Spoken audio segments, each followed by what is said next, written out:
देखिए बात नहीं,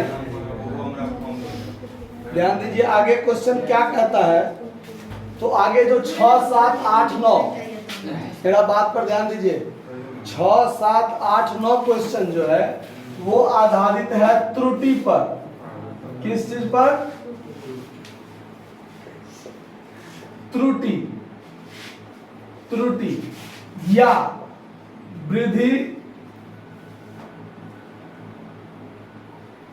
या कमी, इस पर आधारित। मतलब ध्यान दीजिए, प्रारंभ का मान दिया रहेगा, ठीक है, प्रारंभिक मान दिया रहेगा और बाद का मान दिया रहेगा। दो चीज दिया रहेगा, प्रारंभिक मान और, ध्यान दीजिए इधर, प्रारंभिक मान और बाद का मान दिया रहेगा, ठीक है। और कहेगा कि उसमें कितने प्रतिशत वृद्धि हुआ या कितने प्रतिशत कमी हुआ, इस टाइप से प्रश्न पूछेगा, ठीक।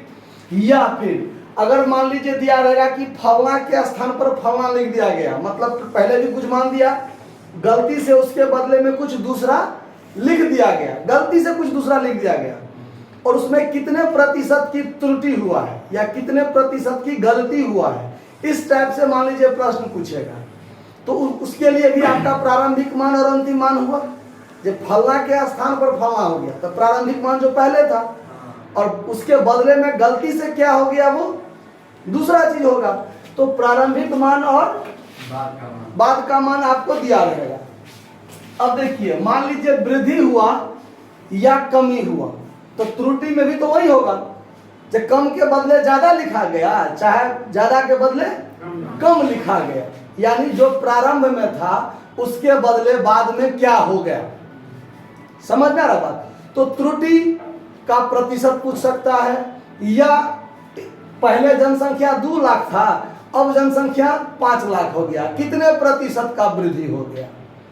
तो पहले भी कुछ था, बाद में भी कुछ है, कितना प्रतिशत वृद्धि हुआ। या पहले था 10 लाख, अब हो गया 3 लाख, तो कमी हो गया, कितने प्रतिशत कमी हो गया, इस सब टाइप से प्रश्न पूछेगा मान लीजिए।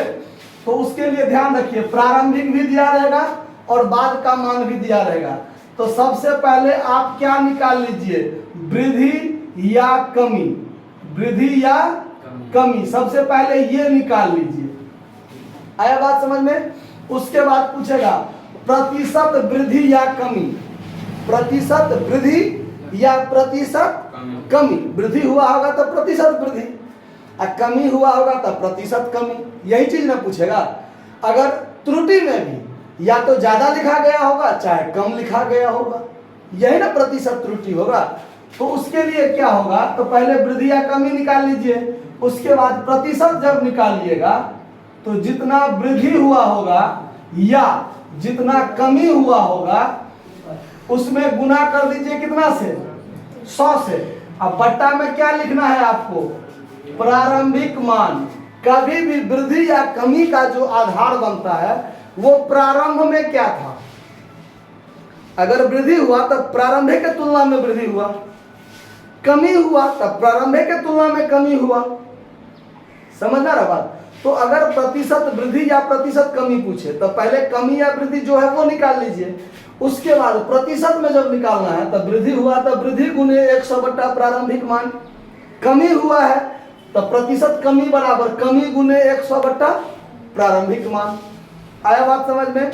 देखिए 6 नंबर प्रश्न क्या कहता है, 6 नंबर है ना, 6 नंबर प्रश्न कहता है 6 का ए में कि एक छात्र 0.5 के स्थान पर 0.05 लिख लेता है, यानी उसको लिखना था 0.5 और गलती से क्या लिख लिया 0.05, तो ये प्रारंभिक मान हुआ और ये बाद का मान हुआ ना। अब पूछता है कि उसमें कितना प्रतिशत की गलती किया है, त्रुटि क्या है। तो देखिए ये वास्तविक है, यानी प्रारंभ में वास्तविक है और बाद में गलती है ना। वास्तविक कितना होना चाहिए लेकिन गलती से कितना हो गया 0.05। तो यहां त्रुटि निकाल लीजिए, क्या निकाल लीजिए, त्रुटि निकाल लीजिए। तो त्रुटि बराबर क्या होगा, वास्तविक में से गलती घटाइए, जो बड़ा होगा उसमें से छोटका वाला क्या कीजिए घटा लीजिए। तो देखिए 0.5 ज्यादा है और 0.05 क्या है, छोटा है। तो अंतर घटा के क्या होगा, दशमलव वाला जोड़ घटा होता है ना, दशमलव के बाद एक अंक, दशमलव के बाद 2 अंक। तो इसमें भी एक 0 दे करके क्या करना है, 2 अंक पूरा लेना है। और फिर 0.50 में से 0.05 घटाना है, तो दशमलव क्या आएगा, 4-5। अब त्रुटि तो यही हुआ है ना। अब प्रतिशत त्रुटि तरीके प्रतिशत त्रुटि निकालना है, तो क्या हो जाएगा, त्रुटि गुने 100 और बट्टा जो प्रारंभिक मान है, या यहां पर जो वास्तविक मान है, क्या है, वास्तविक मान है, वो लिख दीजिए। तो प्रारंभिक वाला ना वास्तविक है, तो त्रुटि कितना हुआ, 0.45 गुने 100 और बट्टा में वास्तविक क्या है, 0.5। तो दशमलव के बाद यहाँ 2 अंक, दशमलव के बाद 1 अंक, तो एक 0 दे करके हम 2 अंक पूरा सकते हैं, कोई गलती नहीं होगा। तो दशमलव से ये भी काट दीजिए, दशमलव से ये भी काट दीजिए। समझ में आया बात। उसके बाद 50 दूना 100 काट दीजिए, 45 दूना कितना हो गया, तो 90% में क्या हुआ, त्रुटि हुआ। कितना त्रुटि, 90%। समझ में आया बात, कहीं कोई दिक्कत है। उसके बाद आगे देखिए 7 नंबर 6 का बी में क्या कहता है कि 625 का कितने प्रतिशत 1/8 है, 625 का कितने प्रतिशत 8 है, 1/8 है, यही ना। चलिए ये भी देख लेते हैं। 6 का बी 625 का कितने प्रतिशत, यानी मान के चलते हैं x प्रतिशत बराबर कितना है, 1/8। तो ये ऐसे नहीं बनाएंगे कि 625 का कितना प्रतिशत 1/8 है। तो मान के चले कि 625 का x प्रतिशत कितना होगा, 1/8 होगा।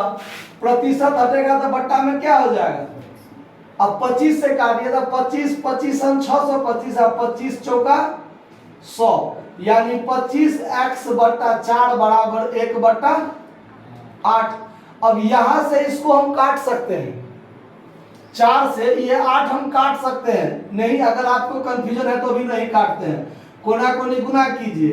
तो 200x बराबर क्या हो जाएगा, होगा, तो x बराबर क्या हो जाएगा, 4/200। 4 से 1 इसको काट दीजिए 50, यानी x बराबर 1/50, या इससे भी इसमें भाग दीजिए तो x बराबर क्या हो जाएगा, 0